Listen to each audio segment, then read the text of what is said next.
একটা নম্বর পাওয়ানোর সাথে সাথে একটা স্টুডেন্টের ইন্টারেস্ট গ্রো করানো একটা সাবজেক্টের উপরে, that's the most important.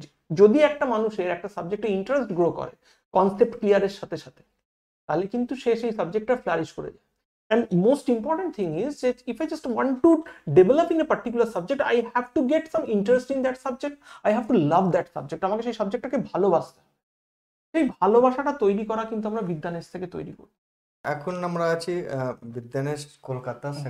Sir একটা জিনিস বলুন, কি এখানে তো আপনি অনেকদিন ধরে পড়াচ্ছেন, ভাই বিদ্যানেস না, ব্যাপারটা দেখুন, আমাদের মোটো যেটা, অনেক জায়গাতেই আমরা অনলাইনে তো পেয়েই যাবো, অনেক জায়গায় প্রচুর ইনস্টিটিউট পড়াচ্ছে, কিন্তু আমাদের মেন মোটোটা হচ্ছে একটা খুব মানে একদম গ্রাসরুট লেভেল থেকে স্টার্ট করা, এবং সব থেকে বড় কথা একটা স্টুডেন্টের ইন্টারেস্ট গ্রো করা।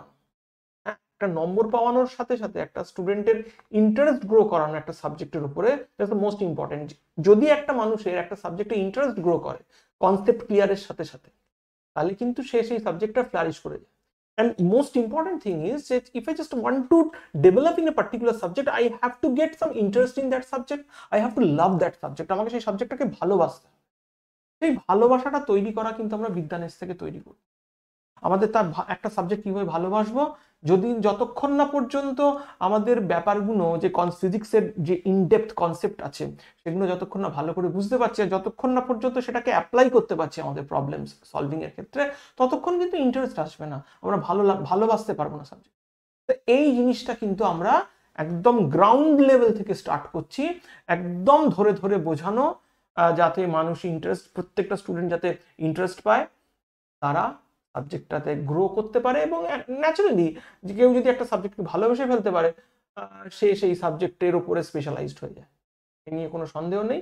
সেইভাবেই আমরা তৈরি করব স্টুডেন্টদের। স্যার আপনার বক্তব্য হচ্ছে কি আমরা ইন্ডিভিজুয়ালি স্টুডেন্টটাকে টার্গেট করে যে কনসেপ্টটা বুঝতে পারছে না তাকে বোঝানো যতক্ষণ বুঝতে পারবে না, একদম একদম এইসবই একদম একদম আমাদের অনলাইনের মধ্যেই আমরা ইন্ডিভিজুয়ালি আমরা একদম ফুল ফ্লেজে চেষ্টা করব যাতে প্রত্যেকটা স্টুডেন্ট যারা অনলাইনের মধ্যে আসছে তাদেরকে ধরে ধরে প্রত্যেকটা জিনিস বুঝিয়ে দেওয়া যায়। হ্যাঁ, এবং যদি তারা বুঝতে পারে ন্যাচারালি তারা ইন্টারেস্ট পাবে, সেইভাবেই আমরা পড়াবো। দেখুন, একটা যেই লেভেলের কোশ্চেন সেটা তার টেস্ট করাই হয় কি কনসেপ্ট, মেন তো কম্পিটিশন না, স্টুডেন্ট প্রচুর সংখ্যায় আছে যারা যেই দিচ্ছে, নিট দিচ্ছে, তো এখানে কম্পিটিশনটা বেশি। তাহলে এখানে একজন আর একজনকে ক্রস করে যাওয়ার পদ্ধতি কি, যতক্ষণ না সাউন্ড নলেজ থাকবে, সাউন্ড কনসেপ্ট থাকবে, এবং ট্রিক অ্যাপ্লাই করার ক্যাপাসিটি থাকবে যাতে খুব তাড়াতাড়ি সে সলভ করতে পারে প্রবলেমগুলো, ততক্ষণ পর্যন্ত একজন ক্রস করে যেতে পারবে না একজনকে। তো সেই সব জিনিসগুলো তো আমরা শেখাবো, দ্যাট ইজ এই জন্যই বিদ্যানেস্ট। আর ফিস স্যার অনেক কম আছে, ফিস কম থাকার অনেকগুলো প্যারেন্টস এ হচ্ছে চিন্তা ভাবনা কি অত কম কি দেবে। দেখুন, পৃথিবীতে যেগুলো পিওর জিনিস সেগুলো সব ফ্রি হয়, ন্যাচারাল না, পিওর যে জিনিসগুলো, যেমনি আমরা জিনিস দিচ্ছি পিওর জিনিস অলমোস্ট ফ্রিতেই দেওয়া হচ্ছে। যা দেখেছেন বিদ্যানেস্টের যারা আছেন, সেটা কিছুই না, কিন্তু আমরা তৈরি করবো স্টুডেন্ট, এটাই আমাদের টার্গেট। ফিজটা ম্যাটারই না, ফিজটা হয়তো নাও রাখা যেত, স্যারেরা সেইভাবেই রাখছেন। সুতরাং আপনারা স্টুডেন্টদেরকেই বলছি, তোমরা যুক্ত হও, যুক্ত হলে কিন্তু তোমরা বুঝতে পারবে কি জিনিস কোয়ালিটিটা। মানে প্যারেন্ট যে এই আমরা চিন্তা করছে কি এত কমে কি হবে, তো সে প্যারেন্টসরা নিজে বা স্টুডেন্ট নিজে ডেমো ক্লাস নিয়ে দেখলে তারপরে কম্পেয়ার করতে পারবে কি একদম কম্পিটিটিভ যে আছে, যেরকম অনেকগুলো আছে নাম ধরে বলবো না, বড় বড় কোম্পানি, তার কোয়ালিটি অফ এডুকেশন আমাদের এডুকেশন কম্পেয়ার করে দেখলে উনি বুঝতে পারবেন কি না সঠিক জায়গাতে। আর স্যার ধরুন অনেকগুলো স্টুডেন্ট বা প্যারেন্টসের ভাবনা চিন্তা অনলাইন না পড়ে অফলাইনে ঠিক আছে, একটু পার্সোনাল টাচ, তো সেটা বিদ্যানেস্টের সঙ্গে যে না, ব্যাপারটা হচ্ছে কি, অনলাইনেও যখন আমরা পড়াবো, সাপোজ আমি কথার কথা বলছি, লজ অফ মোশন, ফিজিক্স একটা টার্ম, লজ অফ মোশন পড়া, আমার সেখানে নিউটনস ল চলে এলো, অনেক কিছু লজ চলে এলো, বা ইকুয়েশনস অফ মোশন চলে এলো, অনেক কিছু বোঝাচ্ছি। সেটা আপনি ধরুন নিউটনস লটা তো আমেরিকাতেও যেরকম ভ্যালিড, ইন্ডিয়াতেও সেরকম ভ্যালিড। নিউটনস লটা তো আমেরিকায় চেঞ্জ হয়ে যাবে না, বা ইন্ডিয়াতে এসে চেঞ্জ হয়ে যাবে না। সিমিলারলি নিউটনস লটা যখন ক্লাসের মধ্যে স্টুডেন্টরা সামনে বসে পড়ছে আর অনলাইনে পড়ছে, নিউটনস ল তো চেঞ্জ হবে না, জিনিসটা তো কনসেপ্ট তো একই, ঠিক কি না?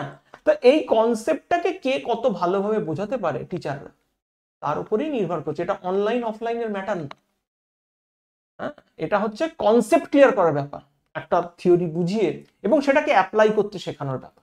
সুতরাং এখানে আমার মনে হয় না যে অনলাইন করছে বলে তার স্টুডেন্টদের কোনো প্রবলেম অ্যারাইজ করে। আর ডাউটের এখানে যা সেকশন আছে, অবশ্যই সেটাই তো একটা মোস্ট ইম্পর্টেন্ট পার্ট, আমাদের খুব শক্তিশালী একটা পোর্শন, যে আমরা ওই যেটা প্রথমেই বললাম যে ধরে ধরে বুঝিয়ে দেওয়া, তাদের যা ডাউট হচ্ছে না হচ্ছে সে ডিটেল ক্লিয়ার হবে, ক্লিয়ার কাট ব্যাপার।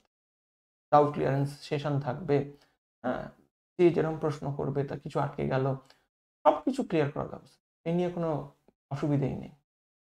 আচ্ছা, আরেকটা হচ্ছে যেটা কথা আমরা বললাম কি, এখন যদি কেউ এনরোল করে, এটা মিনিমাম প্রাইস আছে একদম 500 টাকা, আনটিল যতক্ষণ এক্সাম শেষ হচ্ছে না, নিট বাজেই।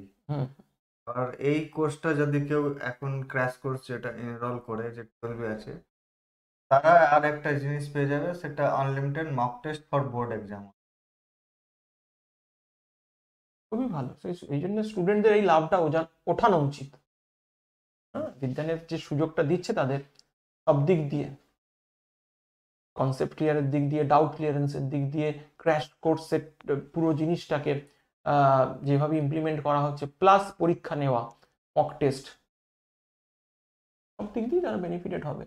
সুতরাং স্টুডেন্টদের এইটা কিন্তু, যে স্টুডেন্টস যে কোটাতে যায় অনেকগুলো স্টুডেন্ট, তাদের আপনি দেখুন কোটায় যাক আর যেখানেই যাক, শিখতে তো হবে তাকে জিনিস, সাবজেক্টটা, তাকে তার লাইফের টার্গেট থাকে। সাপোজ একটা ছেলে ইঞ্জিনিয়ারিং পড়তে গেল, তাকে তো ফিজিক্সটা প্রতি পদে পদে অ্যাপ্লাই করতে হচ্ছে না, সে তো আর সেখানে গিয়ে কিছু মানে ফিজিক্সটা শিখলো না, সেখানে গিয়ে তাহলে তো ইঞ্জিনিয়ার হবে কি করে সে? তা কোটাতে যাওয়াটা বড় কথা না, কোটার নামটা একটা ব্র্যান্ড হয়ে গেছে, সেটা বড় কথা। স্টুডেন্টের টার্গেট থাকা উচিত এমন একজনের কাছে পড়বো, এমন জায়গায় গিয়ে পড়বো যে আমাকে শিখিয়ে দেবে, যাতে আমি লাইফে সেটাকে প্রয়োগ করতে পারি, একটা উদ্দেশ্য হওয়া উচিত। হ্যাঁ, সুতরাং কেউ যদি যেতে চায় আমরা তো আর বারণ করবো না, কোটা কেন, যে কোনো জায়গায় অনেক জায়গা আছে। কিন্তু আমার মনে হয় তাদের একবার বিদ্যানেত্রে এসে একবার দেখে যাওয়া উচিত যে আমরা কি কোয়ালিটি দিচ্ছি, পড়াশোনার স্তরটাকে কতটা ভালোভাবে আমরা দিচ্ছি, এটা অবশ্যই তাদের একবার দেখা উচিত, এটাই আমি সাজেস্ট করব। ঠিক আছে, ওটা স্টুডেন্ট বা প্যারেন্ট যাই হোক, যে ভিডিওটা দেখছে, যে লাইভ ব্রডকাস্ট দেখছে, সে একবার প্রেফার করুক কি একবার কম্পেয়ার করার জন্য, এখানে বিদ্যানেস্টে একবার গিয়ে ডেমো ক্লাসটা নিই। ডেমো ক্লাসের জন্য কিছু টাকা লাগবে না, ওটা ফ্রি আছে ফর 7 days। 7 দিন পরে ও যদি আপনার কোনো ছেলের মনে হচ্ছে কি আমার এখনো পুরো ওভারভিউ বুঝতে পারছি না, আর কিছুদিন টাইম দেওয়া যাক, সেটাও দেওয়া যাবে। আর এখানে যে চার্জ হচ্ছে 500 টাকা। 500 টাকা ধরুন, আপনি একটা বহরমপুর থেকে এখানে আসলেই আপনার মালদা থেকে আসছে, কলকাতায় একবার ঘুরিয়ে গেলেন, তাহলে 500 টাকা শেষ। সেটা 500 টাকা কোনো 500 টাকা এই জন্য নেওয়া হচ্ছে কি, যেটাতে স্টুডেন্টকে মনে হয় কি আমি এখানে কিছু টাকা দিয়েছি, সেখানে কিছু তো আর্ন করবো, পড়াশোনা জানে।